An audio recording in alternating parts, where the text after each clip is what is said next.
Welcome back. It's good to see you again. You we too. Are, episode 3. Just talking about cross-cultural partnerships, especially from North America to Latin America. I think last episode we focused almost exclusively on Latinos, which left out a whole other category. So I've been waiting. As a Hispanic, I'm very offended. I can tell. I wouldn't want to. So that's actually really important part of the conversation is saying giving each other grace. Yeah. Right? So the opportunity. Call me out on camera. I The love opportunity for mistakes is so high. There's no way we could do these partnerships without showing each other so much grace. So forgive me. Please forgive me. All good. for leaving you hanging as Hispanic. But I appreciate the patience that you've had in helping our church learn how to be helpful. And that phrase has been really important for us, is like, help us learn how to be helpful. Yeah. That assumption that I'm just going to show up and I already know how to help you. Let me teach you how I'm going to help you. It's like we actually need a lot of education on how to be helpful because this is a new context for us, this is a new space for us. And so I think if you're a Western church that's watching and listening and you find this kind of a conversation helpful or intriguing, maybe take that to heart and say you should find somebody who can help you learn how to be helpful. Dave, you've been a great help to us. And I really appreciate that posture you guys have always of asking questions. So that even stretches me sometimes where you ask a question that I've not thought of from the other side. Like, oh yeah, why do I think this? Or why should it be that way? Having to tease that out, it's really, really fun. Yeah. And these are important questions that a lot of people are asking, but we're all learning together. Yeah. And so just because we're curious and asking doesn't mean we know how to help, but we really want to. So let's dig into, how do we help, particularly from the Hispanic side. So we talked a lot about Latinos and Latino culture. What's their baseline and how is that an advantage in lots of these unreached places? What about the Hispanic population? Do they have is there a similar baseline when they're out of their culture or out of their passport? Org. So with Hispanics, and I'll really have to caveat this by the generations. I'll go into that in a minute. Okay. But a lot of the things that I said about living in Latin America disappear when they're from the U.S. Oh, no. So if you think about it, if I have a Peruvian passport and I go to Afghanistan, I'm a Peruvian. Yeah. If I'm Peruvian, but I have an American passport and go to Afghanistan, they mistake you for an American? I'm an American. An American and the U.S., I mean, I could be a political pawn. I could be who knows what, right? Okay. So there's a lot of that immediately goes away. When I came to the States, we lived in Miami. Miami, the electricity is constant. The Wi-Fi is constant. We do have hurricanes, and we have Florida, man. But a lot of things are pretty stable. That geopolitical, socioeconomical things, if I'm not part of that first generation that remembers, right, then that I'm starting to get used to the Western baseline. So there's a lot of that quickly could fade from that context. That being said, you think it fades in one generation? If you've not been the guy to take cold showers, right? Just because your dad took cold showers all his life doesn't mean that you're going to be used to it. Wow. Okay. Fair? Yeah. No, I hear it. My dad was a farmer and like his work ethic, insane. Dude gets up 3 a.m, beats the sun up. I do not do that. Yeah. Yeah. Okay. Man. All right. So it fades quick. Yeah. So I mean, you might anecdotally hear some of these things and be like, yeah, okay, he always says, but your reality is different. What you grew up in is different. Now, so some of those strengths do fade. Some of the strengths that Hispanics do have, especially those that are Latinos have come to the U.S. or children or children of children have come to the U.S., is they already are multicultural. Sure. Okay. They already are living in different cultures. They have a culture at home, right? Like me coming to the U.S., I spoke Spanish at home, and I had to go to school, and I had to speak English at school. So I was multilingual, and I was multicultural. Okay. Like I had to figure out how do I navigate this Western world in middle school, in high school, college applications, go away from home for college, and be in this whole foreign context, right? And then I also had to come home and be with my Hispanic or parents and be with my church that worship in Spanish and talk to family back home and all the things and navigate those realities. So oftentimes there's that cultural fluidity or that cultural bridge that you can be a little bit of both, but not either. That happens for Hispanics. And so there's a lot of tools that we just have to learn in the process that make for a great cross-cultural worker. Yeah, because those folks would have had to have learned, after their key learning years, right? They're already adults. They're pretty well calcified into their The culture. first generation. Yeah. Yes. Okay. Yes. So, I mean, that's it, right? If you're that first generation immigrant, that you came to the U.S. from somewhere else, you've had to learn as an adult how to adapt somewhere else. You've seen yourself as a minority, as a foreigner in a foreign land, with a different language, with different laws, starting from scratch, maybe without a network and so on. Does that sound like something helpful for a missionary? Right? Yeah. So there is definitely some strengths there for them. That being said, it would be very difficult to find somebody that fought tooth and nail to come to the U.S. from their country in Latin America for a better life, that turns around and says, I want to go to Yemen. I'm giving it all up to go get... I brought my kids here for a better life, but now you know what? It is over there. We're going... that part is hard. Most first-generation immigrants, they wanted to come to the U.S. This is where they're setting down the roots. It takes God to convince them otherwise. Sure. Right? It's that is very significant, very spiritual. And we may be getting ahead of things. I know you're trying to go generationally. Do you find, so you can pause for a second, but do you find that letting go of Gen 2 is equally difficult? Yes. So we can get into that a little bit later as well. But from the first generation's perspective, hey, I fought to get you here from Venezuela or Cuba or whatever. And I made sacrifices for you to be here and have a good life, have stables, have safety at home, get an education, go to college. Have air conditioning, maybe become a doctor or a lawyer or an engineer, right? And actually, I sacrificed so many things along the way. I also didn't plan for retirement. You're my plan for retirement. Man. Yeah. And now you're telling me you want to walk away from all this. Not just for your... what was it all for? Who's going to take care of me? And the cherry on top is, you want to go ask my friends for money? After I worked to get us this? Are you kidding me? Wow. Yeah. So the first generation having to let go of the second generation, it can be extremely difficult. It's a huge sacrifice. Yeah. Okay. Yeah. So when we're asking them, to send or let alone, to go, that should be in our mind of what it took to get to this point. Yeah. And we can't just write that off to say, well, you got to obey because it's in the Bible. Yeah. So that's a discipleship process of that generation of understanding. Going back to Abraham, right? I worked all this way to get this one kid that God gave me with my wife, and now we're here. Right. You're asking me to give that up? Right. My firstborn? And he said yes. He said yes. Oh, man, right? We would say that's a huge leap of faith. Right.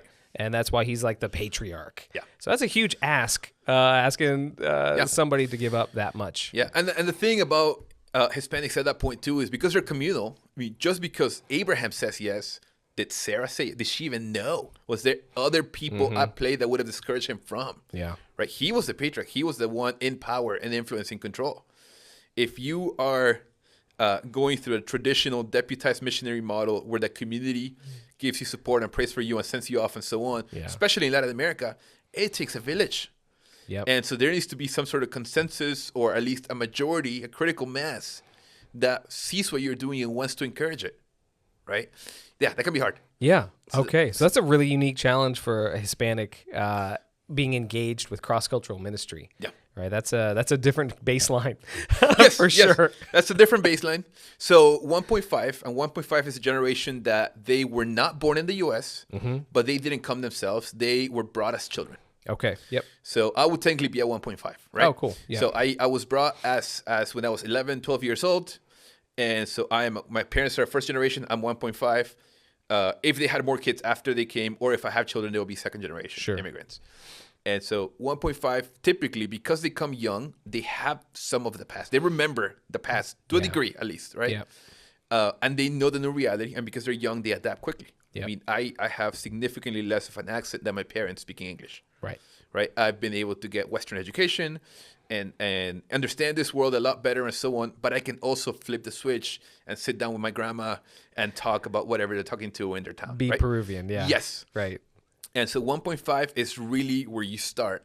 Or 1.5 or 2 is really where you start seeing that bicultural fluidity, where you did come and you've grown up in two cultures at the same time. And similar to missionary kids who go to the field, there is all those tools, all those connections, all that. The benefit is there for sure. Yeah. And so they will make great missionaries. Now, oftentimes when churches think about sending them, they think of sending them back to Latin America. Because they already have the culture, you the have language. the language, exactly. Right? Real short step. And because there's proximity, we hear about their needs. We hear about their emergencies, their natural disasters, their whatever. Cousins and uncles that are still there. Yeah. You know, first generation made it to the U.S. You're the one of all your siblings that makes it to the U.S. All your siblings back in Venezuela, they would say, you're the wealthy one. Can you help us? Can you send us money? Can you this? Right. So my giving as first gen would be back there. Sure. My missional focus as first gen will be to send people back there, send money back there, send support, trips, whatever, back home. Those natural pathways, right? And there's also the expectation, right? They know where you live now. Yeah, totally. Okay. Back to the first point, the last point you were making. Which was? What you were just saying about 1.5. Their first. Oh, yeah. So going back to 1.5, for generation 1.5, which would be, like me, we came here as kids. We didn't come here as adults. And then second generation is the children of first and 1.5 immigrants, right? So my children. So when we think about sending, yeah, right, those folks they have a foot in both worlds. Yes. And so when we think about sending a 1.5 or a Gen 2 Hispanic believer, the most natural place for them to go isn't least reached people groups, right? It's not even necessarily around the world. Yeah. It's going to be back to where they have the most ties. Right. Right? Latin America. Right? Their own family, their own historic roots. So they speak the language. Yeah. They know the culture. 1.5, they remember back home. Second generation, they've heard of it so much. They live in the Hispanic community in the U.S. probably. Or maybe it's in a Hispanic church. There's a cluster of affinity there that they're familiar with. Yep. And so, yes, if we're going to, as first generation, if our children, 1.5 second gen, are going to go somewhere, could we not send them where it's familiar to us? Could we not send them where we know people, we know the needs, we hear the urgency? Not only that, we have family back home. Yeah, cousins, uncles, aunts, right. And they know you made it out of Venezuela into the U.S., and they know that they're making maybe $3 to $6 a month right now, and they need help. Could you send money? Could you send help? Could you whatever? So it kind of gravitates towards going back, not to the unreached, but back to Latin America. Yep. Now, those 1.5, those second gen, they've been educated in the West. They do have a different culture. They have a different context. They think differently. And growing up as teenagers, even as adults, they've clashed a lot with their parents in that process. Beyond the just traditional teenager rebelling, they're learning a new culture, and their parents have an old culture. Okay. I'll give you an example. Okay. Me as a 1.5. In Latin America, my parents get a voice on who I marry. Yeah. Me in my Western context, I get to decide who I marry. Right. How do I reconcile honoring my parents and honoring my own culture? Yeah.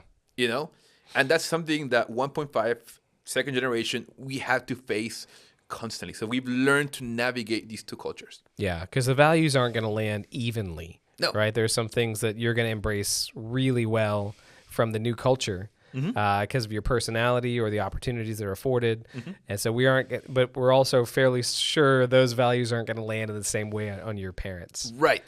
So sorry, Mom, if you're watching, but that's a reality, right? And that's a line you're constantly walking. And whether you do it perfectly or not, it's a thing you're aware of all the time. Sure. Right? Just like if you only speak one language, you're not aware of what it's like to think or access a second language and the dynamics that brings, right? If you only ever seen black and white, you don't know what colors are. Yep. This is the same thing where you may be a good or a bad artist, but you have this palette of culture that you understand exists. Yep. And you know to some degree how to navigate it. And so that's something you're bringing to the field. So those generations, they would say, because of the Western influence, they might say, I want to go to the unreached. I want to go to the nations and so on. But they can come in conflict with their parents. We're going to, we brought you here for this or that or so on, your retirement plan or whatever. And there's a lot of pressure going back to the communal culture and so on. Expectations are there. Yeah. Not only that, because their parents are not from the U.S., their parents don't know the U.S. system. They've not known how to give them proper advice. A lot of 1.5, a lot of second gen, massive student debt. Okay. Massive student debt. And so you have that looming over you. Wow. Okay. And then you're asking, your community of recent immigrants to help fund you to go, plus somehow help you cover those loans and those commitments you have already. That seems like a lot to overcome. Yeah. Yeah. Yeah, those are huge, huge hurdles that would have been addressed from somebody early on, you would think, right? If you from the U.S., so a Western worker, the odds of them having student debt are high, but the network is different and the means to address that are different. Sure. So it's the same challenge, right? Yeah, student debt, yeah, it's a big deal. But how we go about addressing that, it's really different. And the willingness of the community to help you engage that for the purpose of mission is different. Yeah. Okay. And so that is a big reality. So and that can, 1.5, you're saying like 1.5 and 2, those are really similar. They can be. Okay. There's a significant difference in some cases. For example, 1.5, you were born in Latin America, came to the States. Let's say you were born in Latin America and you were brought to the U.S. at 3 years old. Oh. But let me just give you this. Your parents came into this country illegally. Huh. Okay? Okay. So your parents, they can't leave. They can't do anything. Right. You pretty much were raised in this country. You see yourself as American in many ways. You might be a dreamer, right? For example. Maybe. A DACA kid. So let's say you are. Now, the agreement the government has with you is you can stay as long as you don't leave. Yep. It's like there are conditions. Yes. Okay. So if you're going cross-culture, like internationally, Yep. that's a one-way ticket. Yep. And where does that leave your parents?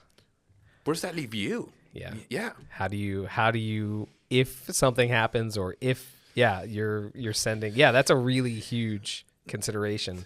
Not only that, if you're a dreamer that let's say there's a dreamer in this church, your church, and they go and they no longer have any legal standing in the US. How does your church pay them? That's what I'm like, oh man, how would you even care for that person if something goes sideways? Yeah. Oh man. Okay. Yeah. What is the agency? What is the pathway to care for them? Right. So that's brutal. So some of those, if they're in that position, they might say, well, I'm limited to diaspora work within the U.S. Yeah. Maybe with unreached people groups here or something along those lines. Because that's way more risk than most churches. I know that's more risk than our church is probably ready to handle. Yeah. I mean, will you send one of your own to say, just so you know, you're never coming back to this country, whether you want to or not? Right. Yeah. Ah, man. Today, probably not. Right. And so with some of these people, that is a reality. And at 1.5, they didn't pick to come to this country, right? 3 years old, you don't say, oh yeah, I'm in, let's hop the fence, let's swim to Florida, whatever it is. Right. Yeah. Okay. So yeah, there's that difference for some of those cases. Second gen, they may not have been born in another country. The one difference could be they may never have been able to visit. If their family can't afford to send them back to visit their home country, they may never have been in Latin America. They could have always felt like an outsider, a minority. 1.5 does too, right? I'm not Peruvian enough when I'm in Peru. I'm not American enough when I'm here. What am I? Yep. So you start with this identity crisis and questions. TCK and circling. question. Yes. Yeah. Those people, they will make great coaches to TCKs. Yeah. Right. In some ways. So there's something unique that they can contribute. Another thing that we can contribute is this conversation. Yep. Right. I get to know enough of your culture to understand how it works and share some of these things in a way you and the audience can access them. But I also get to go to Latin America to understand their plight. To be a bit of a bring bridge it back builder. to you. And that goes both ways. I can also get to go to Latin America when somebody's saying, why are my Western partners not doing A, B, or C? And being able to sit down with them and say, well, here's how they think. Here's where they're starting. Right? I'm hearing one of the strengths of 1.5 and even 2 second generation is the go-between. Yeah, right? they're bridge builders. The bridge building capacity. Yeah. So even if they don't make it personally to an unreached people group, they can be part of the infrastructure in a huge way, adding value that very few other people are equipped to do that. Right. Like I can't go to Venezuela and teach them about how, like, not with the same impact. as a Westerner. So how does somebody from a 1.5 or a 2, how do they leverage that? Like, is there a way? So if there's people listening to this that are in a Western church, how do they leverage that and say, like, hey, go build a bridge, man, go find a hammer and start swinging? So that's a good question, right? And that part of that leads to the question of, is there ministries, organizations equipped to support them in that process? Okay. Because, let's go back to this, you don't only need to care for them in their own cultural identity. Yeah. If you're extending member care, you need to care for, you need to coach their church. That may be a first generation. Right. You will need to care for their family. That may be a first generation. And so a ministry needs to be able to care for that 1.5 or 2 and the 1 at the church and family level to help set them up for success to begin with. Right. There's not many orgs that can do that well today because it's very difficult to do. You got to walk a lot of these lines together. Yeah. Right? At the same time.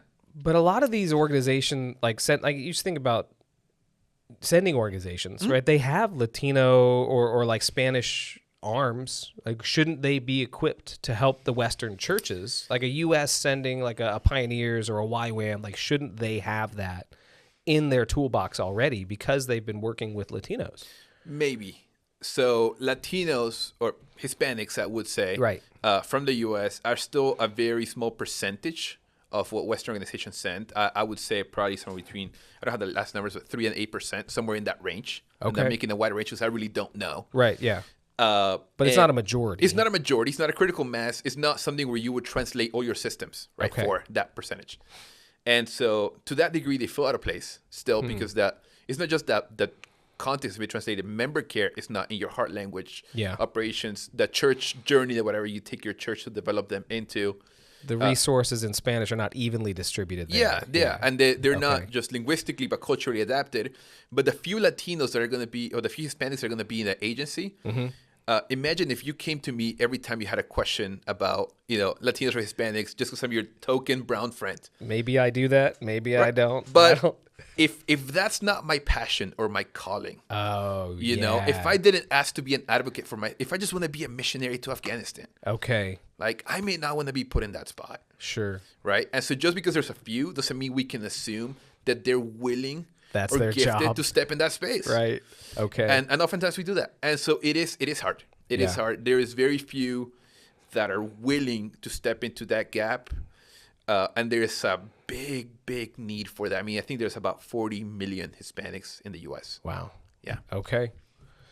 Do you think that should be where they go first? What do you mean?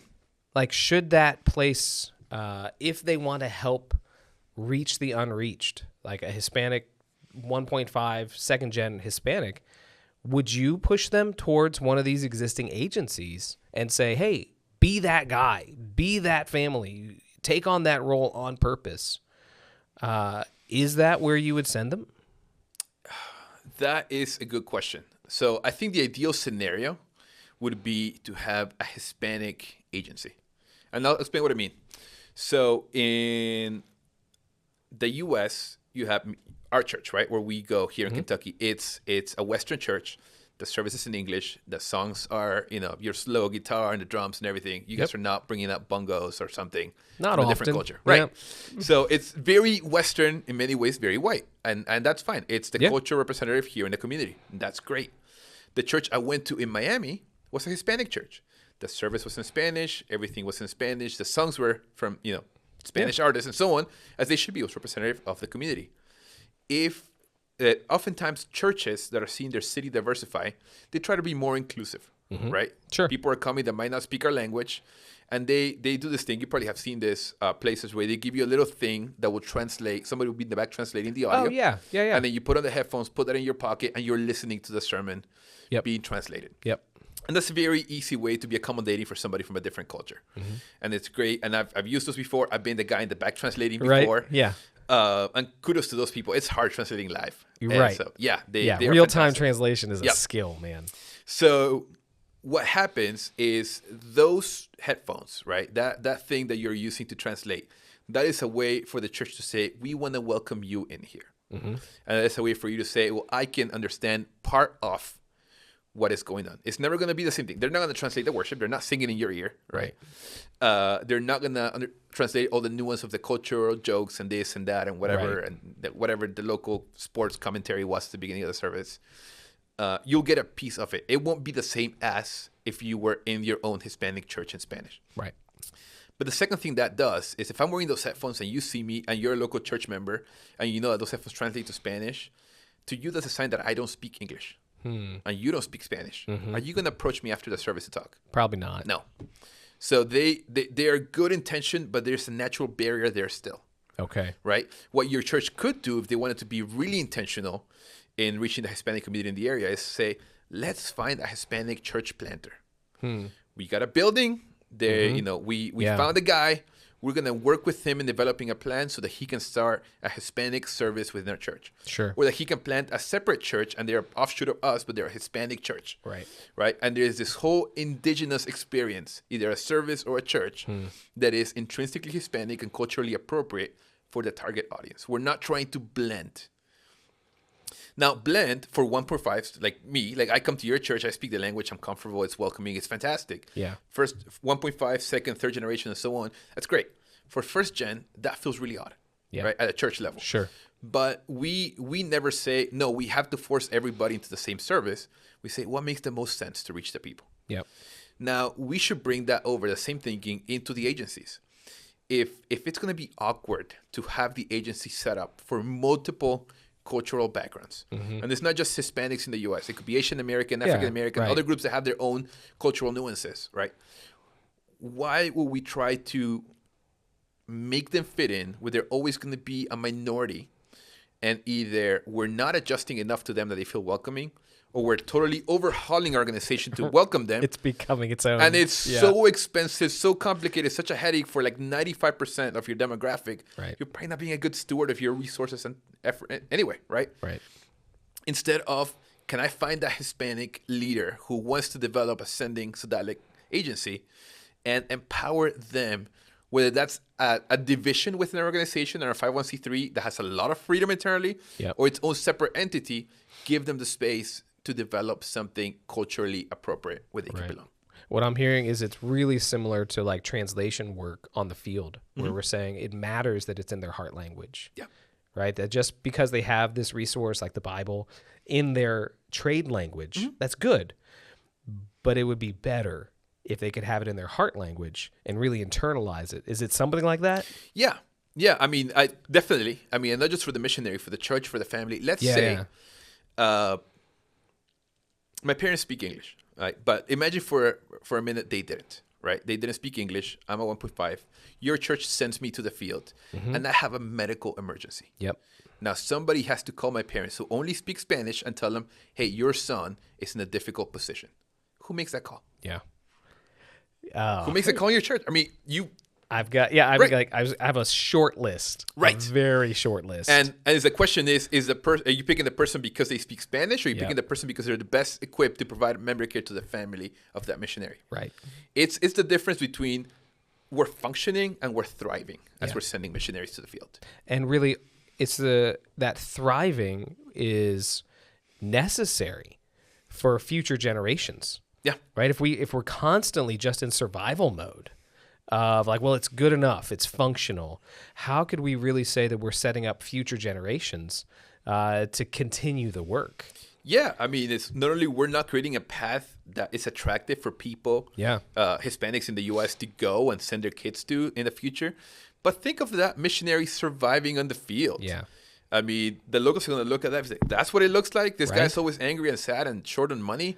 Yeah. Like, I don't want to be that. I don't want his God. Yeah, we don't want to replicate that. And how do we say that we're being good stewards of the people in our sending, right? If we can't actually care for them in a way that's meaningful, and how can we raise up more workers to say, come join this thing that's barely alive? Yeah, that's not attractive to them either, or compelling. And it's not going to get better if it's not getting that kind of energy, right? If it's barely surviving as it is, it's not going to continue to grow and get better. It's just going to stay where it is. So, yeah, if we see the value in sending Hispanics to unreached people groups and including their gifts and their advantages and what really helping them be faithful to what God's called them to, then I think you're right. I think that it's necessary that they be a part of building that structure from the beginning and not just shoehorned into,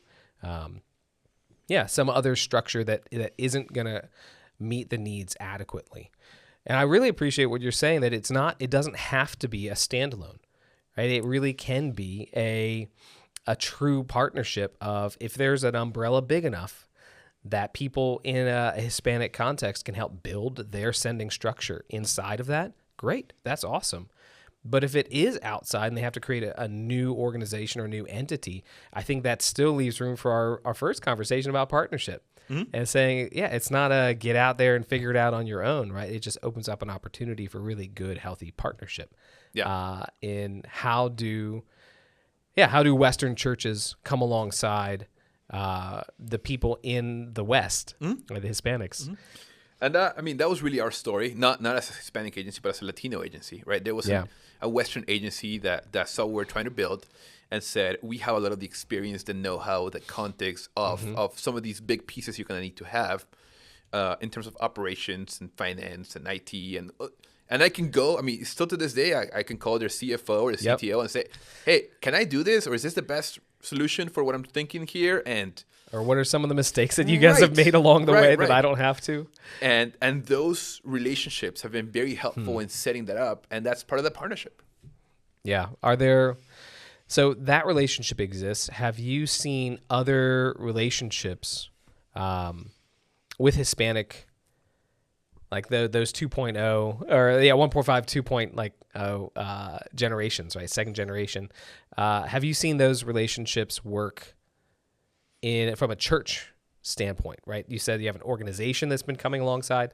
Yeah. How are churches coming alongside those populations to really partner? Well, I think church to church, to start with, I think that's very common, right? There's so many churches in the U.S. that have helped plant a church of a different ethnic background because their community changed and they were intentional, and that happens all the time. I think church to agency, it's kind of the same thing of a church helping plant a missions agency in their own culture. There's some things that they will be able to do. They'll be able to pray. They might be able to offer up volunteers. They might be able to give financially, unless they're to some degree providing staff for specific consulting in certain niche areas. It is a different thing to do.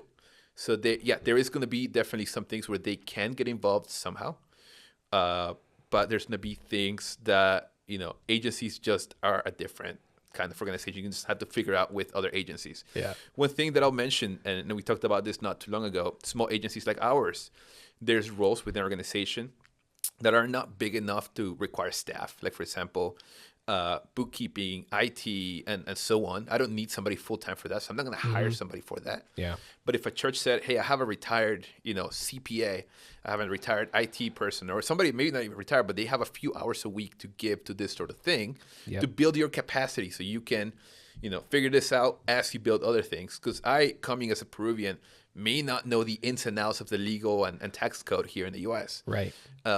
They can come alongside of me that way. Right? Or the churches know, here's what it takes to set up a 501c3, to set up bylaws, to have a board meeting and governance. And so groups that are starting, there'll be a lot of similarities that they can lean on and support and come alongside of those things. I think that goes back to one of the points you made about how do we start those relationships. And it really is just getting in a room together, spending time together, getting to know what God's doing and what are the pieces that he's brought. Yeah.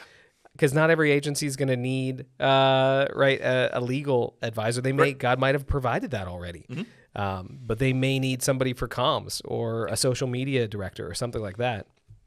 And so having the relationship, starting with the relationship and saying, let's see what pieces God's going to put together for our particular relationship. I think that's probably your best angle for partnering well. Totally. Relationship. And it's going to be a moving target. Yeah. We have different needs at different times. Right now, those two things that we mentioned we need, but I will always take another comms person. Yeah. Right? We can never have enough comms people in our team. And the ones that we have are fantastic, but we have a big vision, and comms is a big part of that. Yeah. And so, those are going to change over time. Yeah. And it's how, so you mentioned some of the. I'm gonna get back to like the Hispanic advantages, like other strategic advantages for leveraging Hispanics for the Great Commission.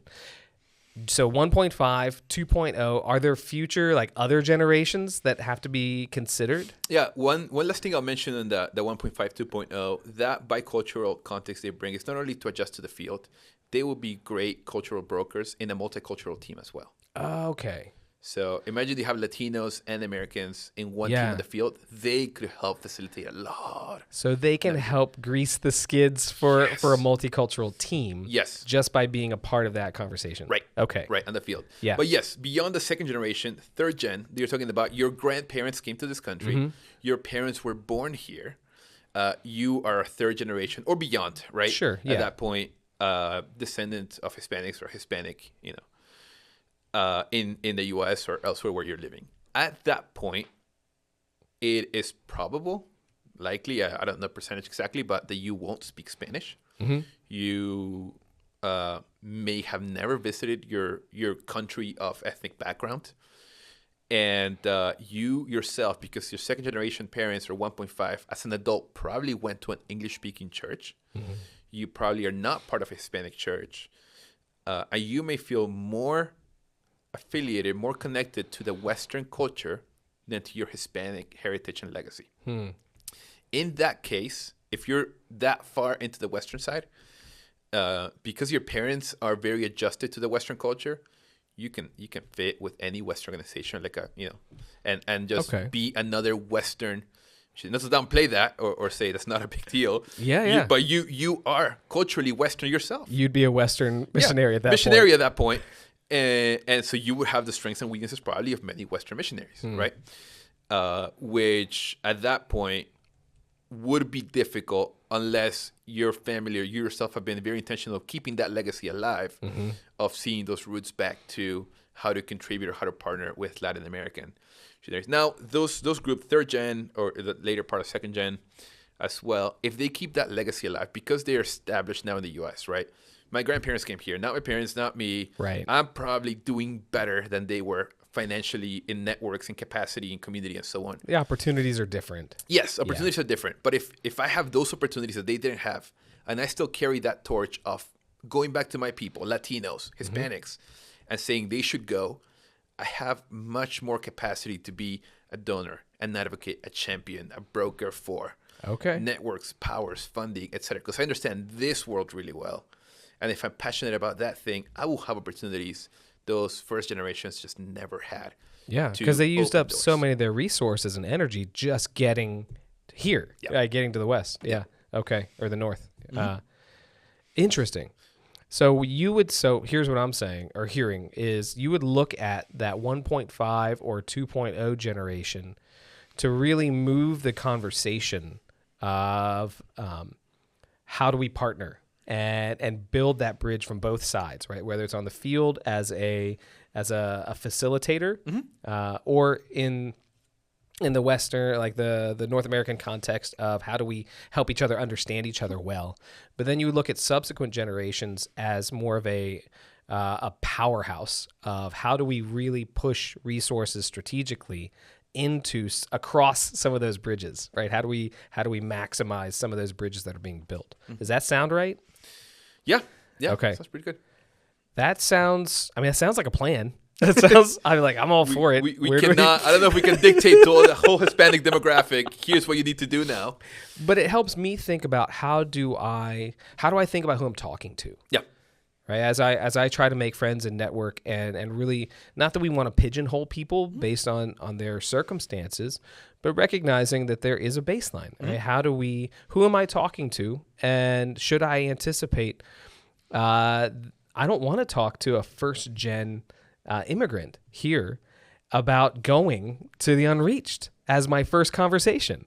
Right? I want to sympathize and really welcome and say, hey, look, you bring a ton with you. Help us understand culture better. Be one of those people that teaches us how to be helpful. But I also don't want to downplay the fourth generation and say, oh man, you guys are really staying, like, I don't want them to think from my standpoint, that they only bring a bridge building capacity. It's like, well, you probably shouldn't ask too much of you. So I think recognizing my audience is helpful. Yeah. Yeah, I mean, everybody has a part to play in the kingdom of God, right? Yeah. And as you connect with a local Hispanic in your congregation or a Hispanic church in your city, you'll understand some of these dynamics at play and be able to better create those partnerships. Yeah. And it's a learning curve for us. Yeah. So we're still figuring out how to do that. Let's think about how to say, are you currently planning or is Refleo thinking of working with the Hispanic population in North America? Is that part of how you guys are thinking about sending? Yeah, at this point, we are open to it. It has been a conversation that is recurring within our team. We are not proactively recruiting in that direction at this point. And again, we're a new, younger org growing quickly. We can only aim at so many things at once, right? Yeah, That's part of it too. Yeah, sure. But the reality of it is if we did move in that direction, we would need a partnership ourselves because we are set up to work with foreign nationals, right? When you set up to work with U.S. citizens, then things like payroll and benefits and a whole slew of other things would open up for us that we're not doing right now the same way. Yeah. So a partner that could take on some of those people, and we might be able to provide member care and training and coaching and supervision, but they do some of those tasks. I mean, that could be a great fit, right? If a Western organization even covers some of those and second it to us, that's an interesting conversation to have. So at that point, we're open to it. We would have to ourselves bridge a gap operationally to be able to get there to serve them well too. Yeah, which would open up roles for Western people to step into, Exactly. right? So the church actually could help bridge that gap if there are folks inside of a congregation that feel a call to go. Wow, there's a lot of room to run there. Are there other ways that you see Western churches stepping in and really supporting the Hispanic population to go reach unreached people groups? Aspirationally or currently? Currently. Yeah, I think, prayer is the first thing I will go to. I do think that, Hispanics like myself that are in mission, a large portion of my network, my support network, partners financially, people that pray for me are Westerners. And so, and I think I stand on their support and contribution, especially my communal culture. I recognize that there's a lot of people that are involved in this with me.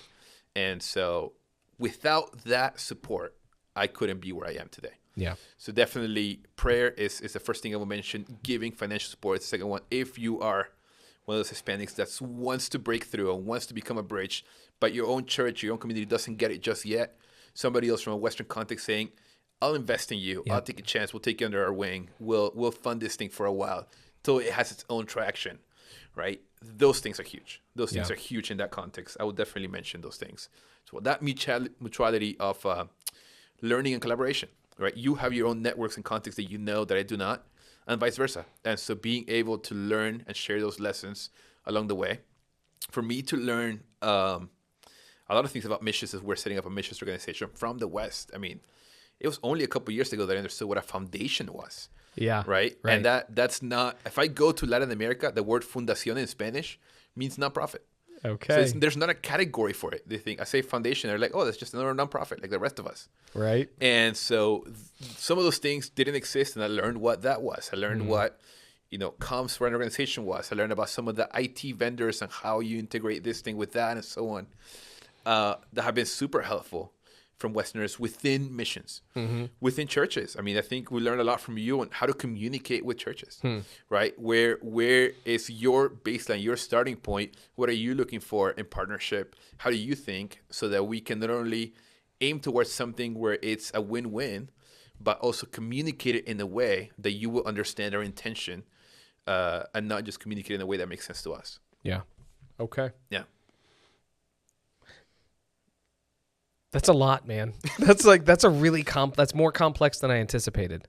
I think about sending cross culture. There's a lot of challenges to get to the field. I don't think a lot about the challenges that exist inside of North America because I go to a pretty white church, and so that's a lot to think about. How do other people,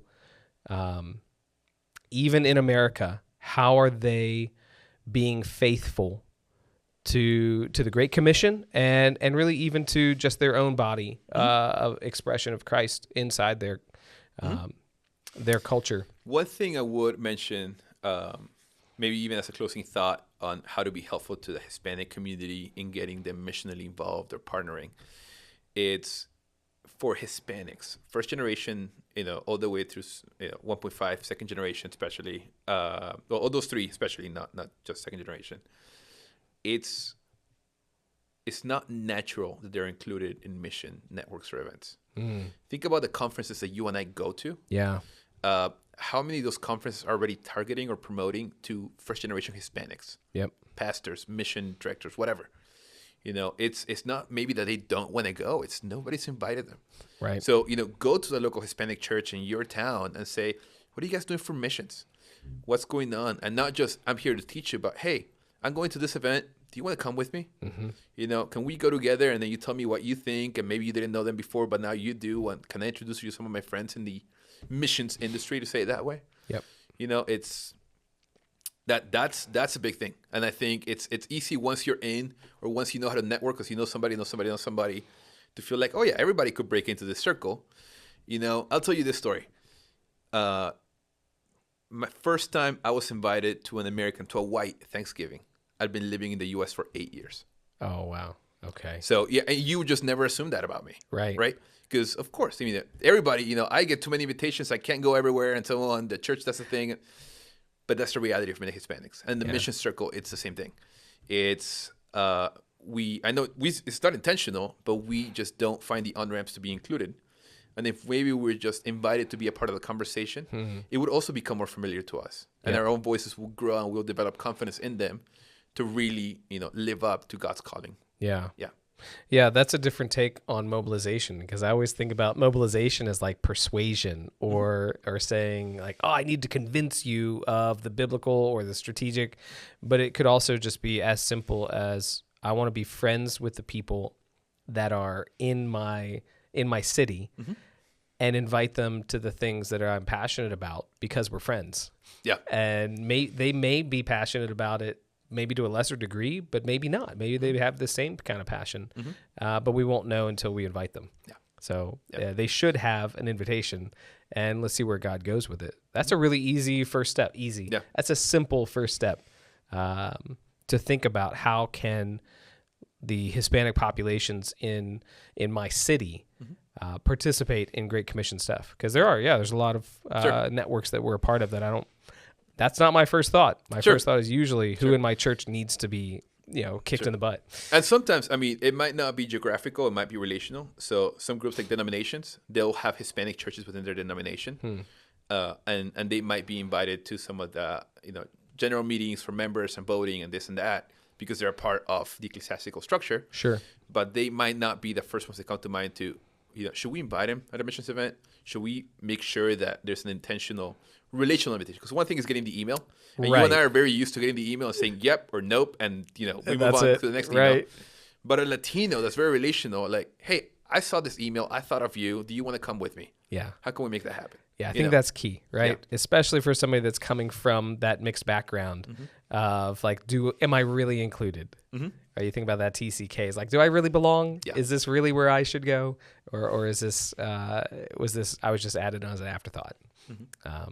Okay. Man, I really appreciate your willingness to be a bridge.